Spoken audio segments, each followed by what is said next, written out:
Abordaremos ahora la segunda parte del sacramento de la Eucaristía. En concreto hablaremos de la Santa Misa como sacrificio y como banquete, de los fines de la misa, de los frutos que surgen de la misa, también de la Sagrada Comunión como parte de la Santa Misa y también de la comunión como alimento del alma y de su necesidad. Y también finalmente trataremos del culto a la Eucaristía fuera de la Santa Misa.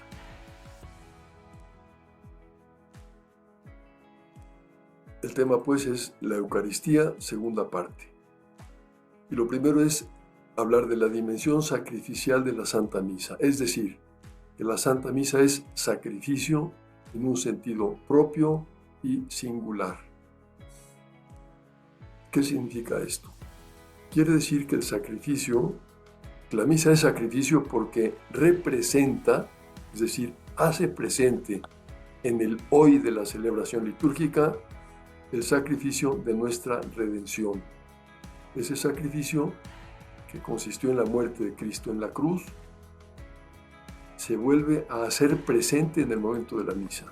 Ese sacrificio único, perfecto y definitivo de la cruz tiene lugar, se hace presente otra vez en la Santa Misa. Esta relación de la misa con el sacrificio de la cruz fue instituida por Jesucristo en la última cena, cuando entrega a los apóstoles, bajo las especies del pan y del vino, su cuerpo ofrecido en sacrificio y su sangre derramada en remisión de los pecados. Ahí está establecida esta relación del sacrificio de la cruz con el sacrificio de la Santa Misa. En el momento de la última cena, Jesucristo anticipaba lo que iba a acontecer poco después sobre el Gólgota, en el Calvario, su muerte en la cruz. Desde entonces la Iglesia, bajo la guía y la virtud del Espíritu Santo, cumple el mandato de Jesucristo a sus discípulos. En la última cena, Jesús les dice: hagan esto en memoria mía. Es decir, repitan esto que yo estoy haciendo ahora, celebren la misa a lo largo del tiempo. Lo dice a los apóstoles, a sus sucesores, los obispos y los sacerdotes. Por eso es que el Catecismo de la Iglesia señala que el sacrificio de Cristo y el sacrificio de la Eucaristía son pues un único sacrificio. Es el mismo sacrificio. Esencialmente es el mismo sacrificio. Aunque las características obviamente son distintas. Pero no son dos sacrificios diferentes, sino es el único sacrificio, el de la cruz y el de la Eucaristía. No solo en la misa se representa como signo o como figura el sacrificio redentor de Cristo, sino que se hace verdaderamente presente. No es un mero símbolo lo que ocurre en la misa, sino una realidad. La muerte de Cristo en la cruz, el sacrificio redentor, se vuelve a presentar, a hacerse presente en el momento de la cruz, de la misa. Cuando la Iglesia celebra la Eucaristía, por tanto, se hace presente la misma víctima del Gólgota. ¿Quién se ofrece al Padre en la cruz? Cristo. ¿Quién se ofrece al Padre en la misa como víctima del sacrificio? Cristo. Ahora de forma gloriosa, porque esto tiene lugar después de su resurrección.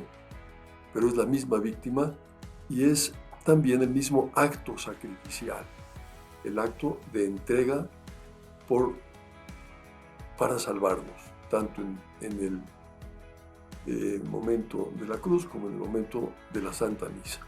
Solo cambia la manifestación externa de esta entrega. En el Calvario es una entrega mediante la pasión y la muerte de cruz.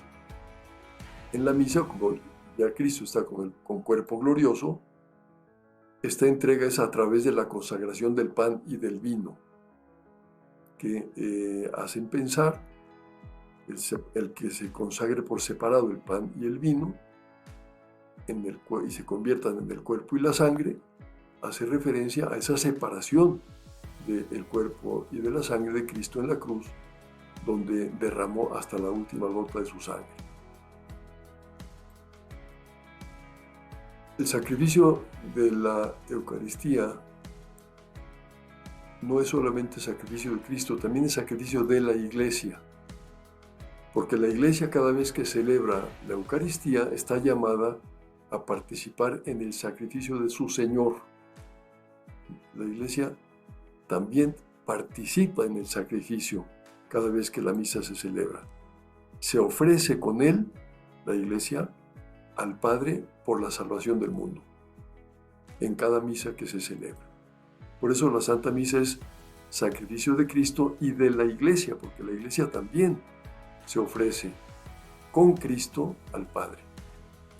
Toda la Iglesia ofrece y es ofrecida en Cristo al Padre por el Espíritu Santo. La Iglesia ofrece el sacrificio y es ofrecida en el sacrificio. El fundamento de esta doctrina se encuentra en el principio de unión y cooperación entre Cristo y los miembros de su cuerpo. Tenemos en cuenta que Cristo es cabeza de la Iglesia. La Iglesia es el cuerpo de Cristo, además de ser esposa de Cristo. Dice el Concilio Vaticano II, en esta obra tan grande, por la que Dios es perfectamente glorificado y los hombres santificados, Cristo asocia consigo a su amadísima esposa, la Iglesia. Por tanto, en el ofrecerse de Cristo en la misa, está también presente la Iglesia, que es inseparable de Cristo mismo. Por eso también la Iglesia se ofrece en sacrificio con Cristo. La participación de la Iglesia en el sacrificio eucarístico está legitimada por el mandato de Jesús. Hagan esto en conmemoración mía. Y se refleja en las plegarias eucarísticas de la Iglesia antigua, pero también en las actuales. Veremos luego algún ejemplo concreto. Los fieles deben participar en el sacrificio eucarístico porque en virtud del bautismo han sido incorporados a Cristo. Formamos parte, todos los fieles, del cuerpo místico de Cristo, formamos parte de Cristo. Y si Él se ofrece en sacrificio, nosotros también participamos ofreciéndonos, hundiéndonos a su sacrificio en la Santa Misa.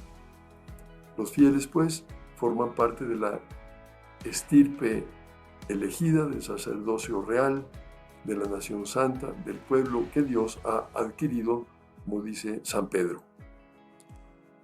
Ofrecen los fieles no solo el sacrificio de las propias obras y de su entera existencia, sino también en Cristo y con Cristo la víctima pura, santa e inmaculada. Quiere decir que cuando un católico asiste a la misa, en la misa se une al ofrecimiento de la víctima. Cristo se ofrece al Padre y los fieles ofrecen también esa víctima, ofrecen a Cristo al Padre. Se unen, pues, al mismo acto de ofrecimiento. La Iglesia además es ofrecida, no solo se ofrece, sino es ofrecida en el sacrificio, no solo ofrece el sacrificio, sino que es ofrecida en el sacrificio eucarístico, pues como cuerpo y esposa está inseparablemente unida a su cabeza y a su esposo. Esta participación de la Iglesia en el sacrificio de Cristo se refleja en por ejemplo, la plegaria eucarística tercera. Se dice, dirige tu mirada sobre la ofrenda de tu Iglesia, y se concluye, que Él nos transforme en ofrenda permanente. La Iglesia queda transformada en ofrenda permanente. Nosotros somos miembros de la Iglesia. Y en la plegaria eucarística cuarta, dirige tu mirada sobre esta víctima que tú mismo has preparado a tu Iglesia y reconoce y concede que seamos en Cristo víctima viva para alabanza de tu gloria. Nos unimos nos ofrecemos en la misa unidos a Cristo en alabanza de la gloria del Padre. La participación de los fieles consiste, pues, ante todo en unirse interiormente al sacrificio de Cristo. Esto es muy importante al asistir a la misa o al celebrarla los sacerdotes. Unirse interiormente al sacrificio de Cristo que tiene lugar en el momento de la misa, con la intención de ofrecer la propia vida al Padre. Por eso, los fieles han de procurar que la Santa Misa sea centro y raíz de su vida interior, lo más central que tenemos nosotros para nuestra relación con Dios, para nuestro alimento espiritual, para nuestro progreso interior, es la Santa Misa. Por eso esta expresión que gustaba tanto a San José María Escrivá, que la misa sea centro y raíz de la vida interior, es algo que hemos de procurar fomentar precisamente amando la misa y viviéndola con este sentido de unirnos interiormente al sacrificio de Cristo. Veamos ahora los fines y los frutos de la misa. En primer lugar, los fines. Los fines de la misa son 4. La misa, en cuanto es representación del sacramento del sacrificio de Cristo, tiene los mismos fines que el sacrificio de la cruz. ¿Cuáles son los fines con los que Cristo se ofrece en la cruz? Los mismos de la misa, es decir, el fin latréutico significa alabar y adorar a Dios Padre por el Hijo en el Espíritu Santo. Un acto de adoración, de alabanza al Padre en la misa. El fin eucarístico, que consiste en dar gracias a Dios por la creación y la redención. El fin propiciatorio, que significa desagraviar a Dios por nuestros pecados. En la misa ponemos todo esto en práctica. Por ejemplo, cuando rezamos el yo pecado, yo confieso ante Dios Todopoderoso. Estamos desagraviando a Dios pidiéndole perdón por nuestros pecados. El fin impetratorio se refiere a la petición. Pedimos a Dios sus dones y sus gracias. Estos son, pues, los 4 fines de la misa que hemos de procurar vivir durante la celebración o la asistencia al santo sacrificio de la misa. Esto se va expresando en las diversas oraciones de la celebración litúrgica. Si nos detenemos a considerar esas diversas oraciones que se dicen en la misa, veremos cómo estos fines aparecen a lo largo de la celebración. Y son los fines por los que Jesucristo ofreció su vida al Padre. Los frutos de la misa. Los frutos son los efectos que la virtud salvífica de la cruz, hecha presente en el sacrificio eucarístico, genera en los participantes. ¿Qué efectos produce la misa en quienes participan de ella? Ahora señalaré fundamentalmente cuáles son esos frutos.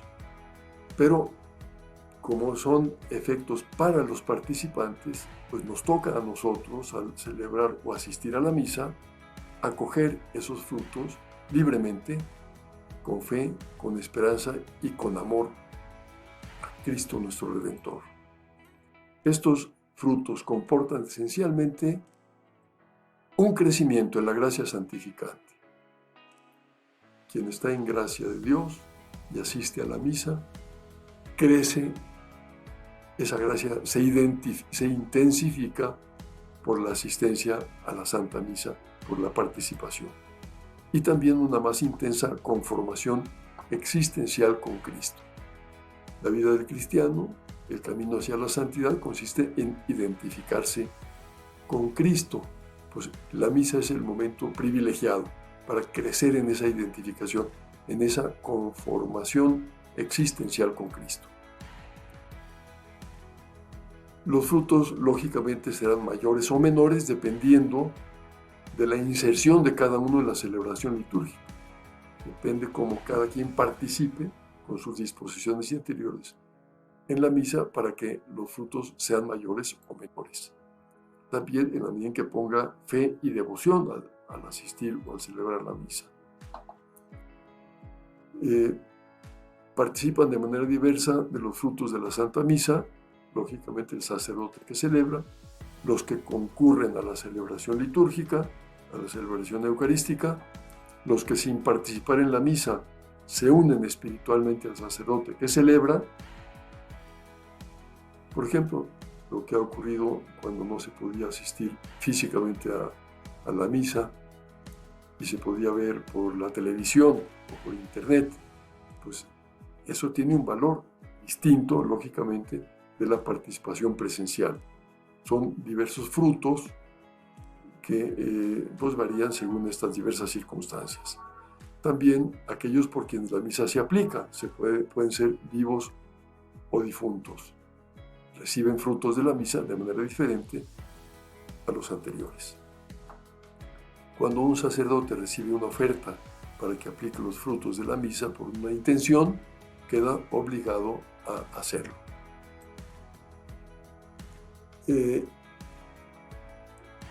Pasamos a considerar ahora la Eucaristía como banquete pascual de la Iglesia. Por pascual, ¿por qué? ¿Qué significa pascual?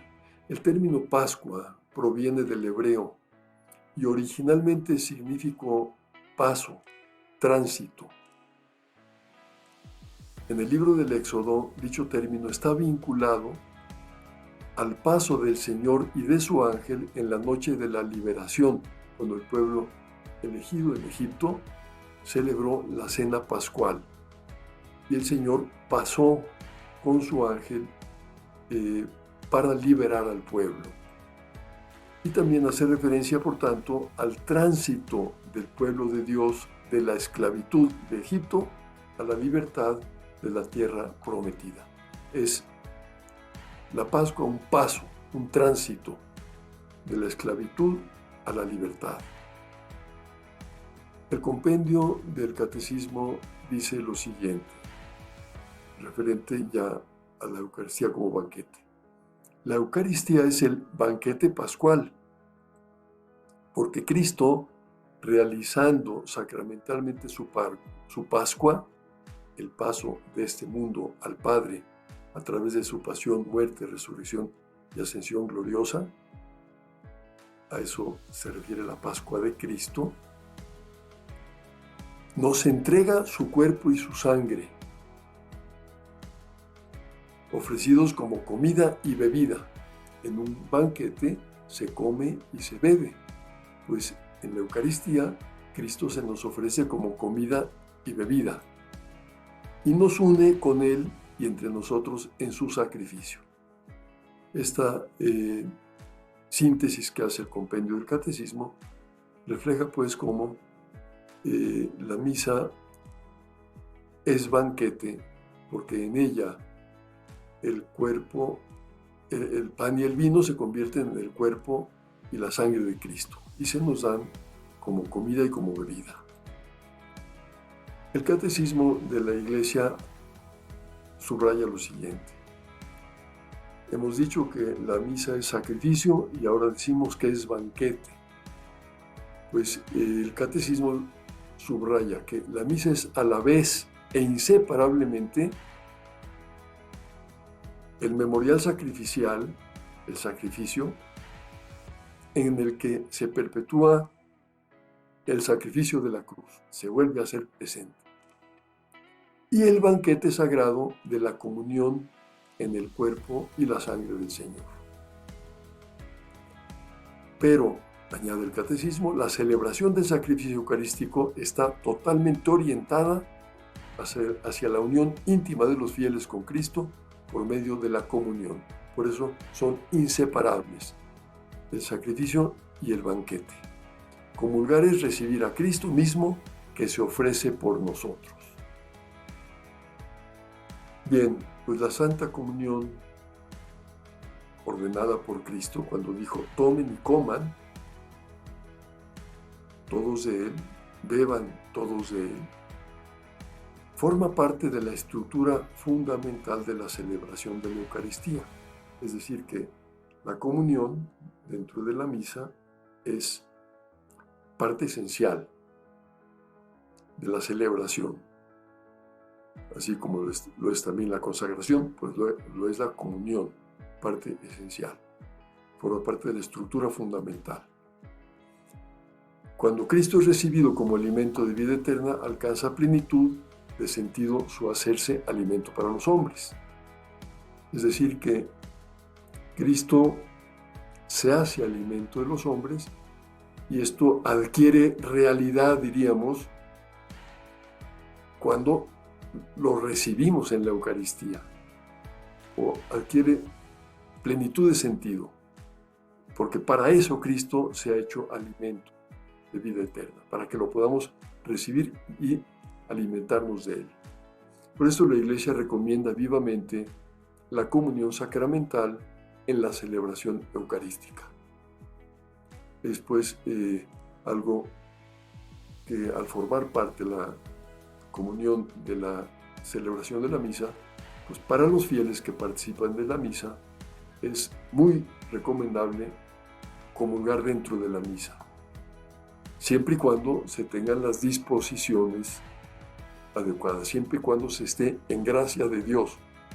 Porque esto también hay que subrayarlo. Por desgracia, hoy en día se ha perdido esto de vista en algunos ambientes y la gente con facilidad se acerca a comulgar sin estar preparada, sin tener las condiciones interiores, la gracia de Dios para hacerlo.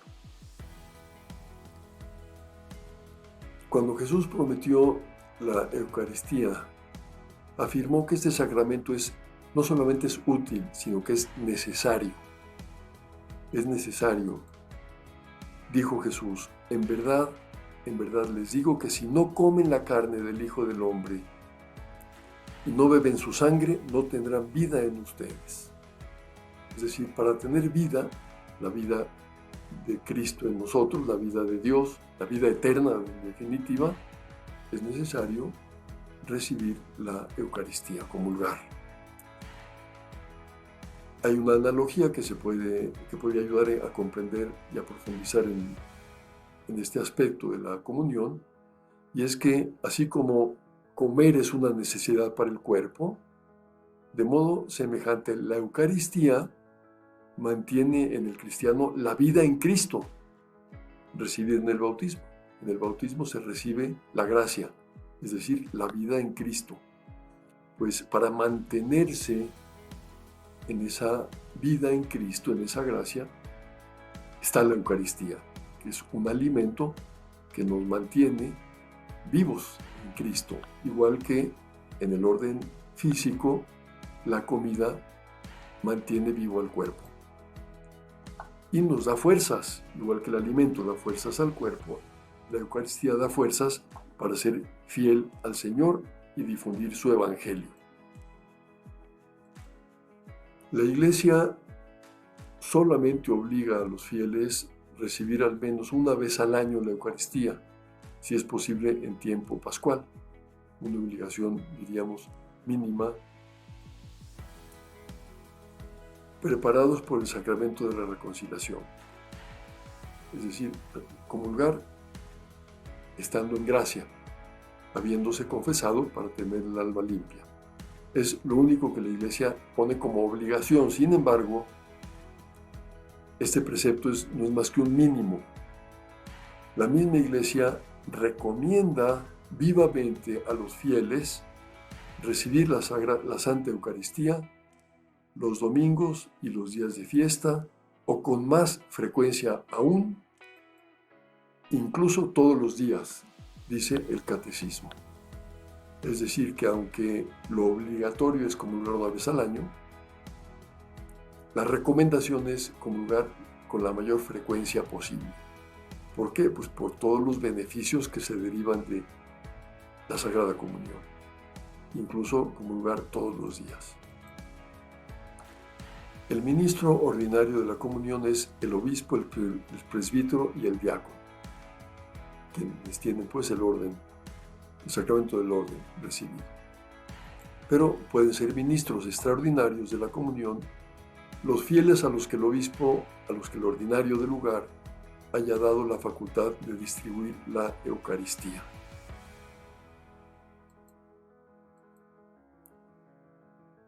No está permitido que los fieles tomen la hostia consagrada ni el cáliz sagrado por sí mismos, dice la Congregación para el Culto Divino, ni mucho menos que se lo pasen entre sí de mano en mano. Es una restricción pues, que distingue a quien no es miembro de la jerarquía de la Iglesia, que no es ni el obispo, ni el sacerdote, ni el diácono. Para comulgar dignamente es necesario estar en gracia de Dios, como lo señalaba hace un momento, ya que de lo contrario, comulgar en estado de pecado implica otro pecado, se comete otro pecado, que es hacer mal uso de algo sagrado. A ese pecado se le llama sacrilegio. Jesús así lo dijo: quien come el pan y bebe el cáliz del Señor, San Pablo, quien come el pan y bebe el cáliz del Señor indignamente, será reo del cuerpo y de la sangre del Señor. Se come y bebe su propia condenación. Palabras muy fuertes de Pablo que subrayan que para comulgar dignamente es necesario estar en estado de gracia. Si la gracia se ha perdido por el pecado grave, pues para eso existe precisamente el sacramento de la reconciliación, el sacramento de la confesión. Por tanto, nadie debe acercarse a comulgar con conciencia de pecado mortal. Vale la pena subrayar cuáles son las disposiciones recomendables para recibir la Sagrada Eucaristía. Por una parte, ¿qué pasa con los divorciados que se han vuelto a casar civilmente o quienes conviven de modo irregular porque no están casados? El Catecismo de la Iglesia dice: se encuentran en una situación que contradice objetivamente a la ley de Dios, por lo cual no pueden acceder a la comunión eucarística mientras persista esa situación. Son palabras claras del Catecismo. No deben comulgar, sí deben acercarse a la misa, deben rezar, deben pedirle a Dios que les ayude en su vida personal, que les dé luces para saber cómo comportarse, etc. Pero lo que no pueden es recibir la comunión por no estar en estado de gracia. Si se arrepienten y reciben el sacramento de la penitencia, pueden acceder de nuevo a la comunión, evidentemente, se arregló la situación. Pero también hay una situación que señala Juan Pablo II. Si están sinceramente están unidos en una unión irregular y no se pueden casar porque son divorciados. Si están sinceramente dispuestos a una forma de vida que no contradiga la indisolubilidad del matrimonio, esto lleva consigo concretamente que cuando el hombre y la mujer, por motivos serios, como por ejemplo la educación de los hijos, no pueden cumplir la obligación de la separación, hay motivos para que no se separen. En ese caso, asumen el compromiso de vivir en plena continencia, o sea, de abstenerse en los actos propios de los esposos, podrían comulgar. Podrían recibir la absolución en la confesión y por tanto comulgar, si tuvieran ese propósito firme de vivir en continencia. Bien, para comulgar fructuosamente, pues se requiere devoción y recogimiento. Vale la pena pensar en lo que significa recibir a Cristo mismo en la comunión, realmente presente en la Eucaristía. Pues si hay devoción, si hay recogimiento, las disposiciones personales son mejores. Y para eso se recomienda una preparación remota y próxima. Remota, pues que con más antelación estemos deseando que llegue el momento de comulgar. Próxima, cuando ya estamos a punto de hacerlo, pues también ahí darnos cuenta de lo que va a ocurrir para que nuestras disposiciones interiores sean lo más congruentes posible con lo que va a ocurrir. Hacer actos de amor, actos de reparación, de adoración, de acción de gracias. Son maneras de prepararse para la comunión. En cuanto al cuerpo, pues se recomienda, por un lado esto está establecido, el ayuno, hay que abstenerse de todo alimento o bebida, excepto agua y medicinas, 1 hora antes de comulgar. Dejar 1 hora pues de ayuno, que es realmente poco tiempo. Se recomienda la limpieza del cuerpo, un modo de vestir adecuado, gestos de veneración que manifiestan el respeto y el amor al Señor, reverencia ante la Eucaristía o una genuflexión, etc. El modo tradicional de recibir la Sagrada Comunión es de rodillas y en la boca. Esto es lo que tradicionalmente se ha acostumbrado. Pero también se puede comulgar de pie. Y en algunas diócesis está permitido, nunca impuesto, recibir la comunión en la mano. Es algo que tiene que determinarlo el obispo de la diócesis en cuestión. Lo que no cabe es obligar a los fieles a recibir la comunión en la mano. Si una persona desea recibirla en la boca, pues habrá que dársela en la boca. El precepto de la comunión sacramental obliga a partir del uso de razón. Es el obispo quien determina la edad. En esto ha habido cambios, variantes. Es un asunto un tanto de carácter secundario, puede ser de un modo o de otro. El obispo determina cuál es la edad apropiada para recibir la comunión. El Código de Derecho Canónico advierte lo siguiente: los padres en primer lugar, y quienes hacen sus veces, así como también el párroco, tienen la obligación de procurar que los niños que han llegado al uso de razón se preparen convenientemente y se nutran cuanto antes, previa confesión sacramental, con este alimento divino. Es decir, que se está haciendo hincapié en no retrasar el momento de la comunión, no ir más allá de lo que haya estado establecido en la diócesis.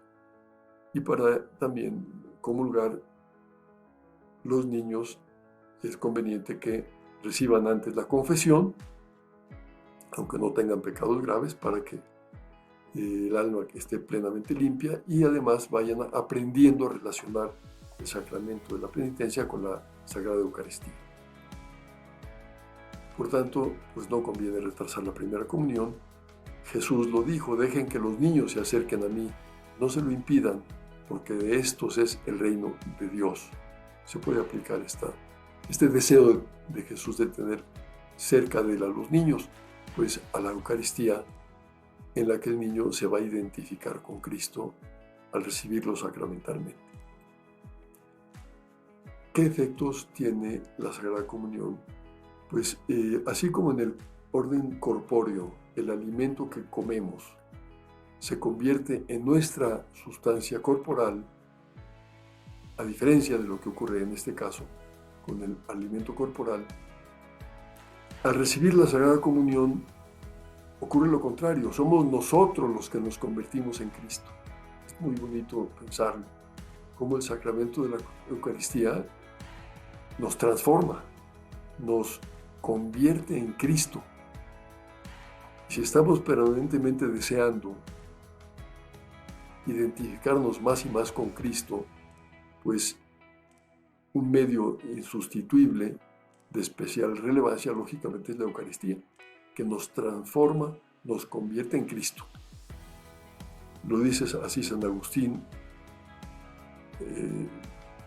pensando en lo que Dios podría decirnos. No me convertirás tú en ti como la comida en tu carne, sino que tú te cambiarás en mí. La nueva vida en Cristo, iniciada con el bautismo, puede desarrollarse hasta alcanzar su plenitud. El bautismo es el punto de partida cuando recibimos la gracia de Dios y vivimos la vida en Cristo. Pero se va desarrollando a lo largo de la vida hasta alcanzar su plenitud. Dice San Pablo, vivo, pero no yo, sino que es Cristo quien vive en mí. A eso hay que apuntar, que Cristo viva en nosotros. Pues para eso está la Eucaristía de manera privilegiada. Si los efectos salvíficos de la Eucaristía no se alcanzan en su plenitud, dice Santo Tomás, no es por defecto de la potencia de Cristo, sino por defecto de la devoción del hombre. Es como una invitación a poner la mayor devoción posible, las mejores disposiciones para aprovechar al máximo la Sagrada Eucaristía. Nos configura con Cristo, lo acabo de señalar, nos hace partícipes del ser y de la misión de Cristo, nos identifica con sus intenciones y sentimientos, nos da la fuerza para amar como Cristo nos pide, encender a los demás con el fuego del amor divino. Acrecienta la gracia y las virtudes, perdona los pecados veniales y la pena temporal, preserva de los pecados mortales, concede perseverancia en el bien y causa la unidad de la Iglesia. Dice también esta idea del catecismo que la Eucaristía es prenda o garantía de la gloria futura, es decir, de la resurrección y de la vida eterna y feliz junto a Dios uno y trino.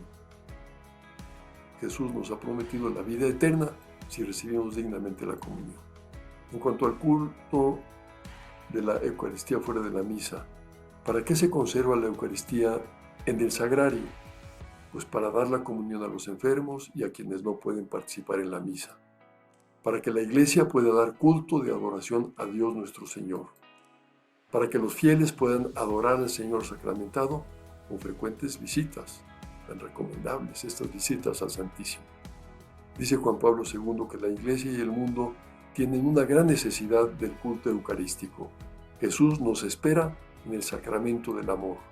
No ahorremos nuestro tiempo para ir a encontrarlo en la adoración, en la contemplación llena de fe y pronta a reparar las grandes culpas y delitos del mundo. No cese jamás nuestra adoración. Bien, pues hay dos grandes fiestas y con esto concluimos, dos solemnidades litúrgicas en las que se celebra de modo especial este sagrado misterio. El Jueves Santo se conmemora la institución de la Eucaristía y del orden sagrado y la solemnidad del cuerpo y de la sangre de Cristo, la fiesta del Corpus Christi. Bien, conclusiones de esta sesión. La Santa Misa es sacrificio porque representa, es decir, hace presente el sacrificio de nuestra redención. El sacrificio de Cristo y el sacrificio de la Eucaristía son un único sacrificio. La misa es sacrificio de Cristo y de la Iglesia, porque la Iglesia ofrece y es ofrecida. La participación de los fieles consiste en unirse interiormente al sacrificio de Cristo. Los fines de la misa son el latréutico, alabar, el eucarístico, agradecer, el propiciatorio, desagraviar, y el impetratorio, pedir. Los frutos de la misa esencialmente son dos: crecimiento en la gracia santificante y conformación existencial con Cristo. La misa es el banquete sagrado de la comunión en el cuerpo y la sangre del Señor. Es sacrificio y banquete inseparablemente. La Iglesia recomienda la comunión frecuente, incluso diaria. Y para comulgar dignamente es necesario estar en gracia de Dios. La Sagrada Comunión nos convierte, nos transforma en Cristo.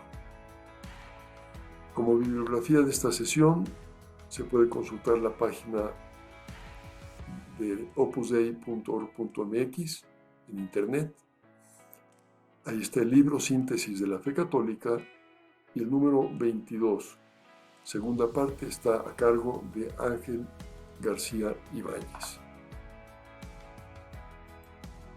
Pues hemos de dar muchas gracias a Dios porque haya querido instituir el sacramento de la Eucaristía, porque podamos nosotros participar de la Santa Misa, del sacrificio de la misa que es el mismo sacrificio de la cruz, y podamos recibir en la comunión la sagrada, el cuerpo de Cristo nuestro Señor, en el que se encierra todo Cristo, porque al recibir a Cristo en la hostia, se recibe a Cristo en su cuerpo, en su sangre, en su alma y en su divinidad.